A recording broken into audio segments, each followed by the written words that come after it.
People in Covington are hoping to get a government study launched looking at cancer clusters around a plant releasing a toxin into the air.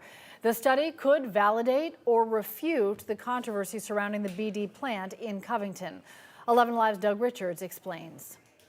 Activists here in Covington say they have a conference call planned with officials connected to the Federal Centers for Disease Control.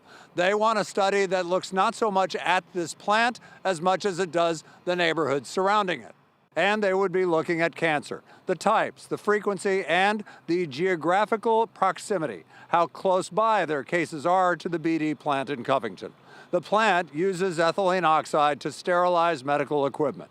Experts say ethylene oxide can cause cancer. The survey would analyze what residents describe as cancer clusters in neighborhoods near the BD plant and would try to gauge whether cancer is more frequent or more unusual among those residents.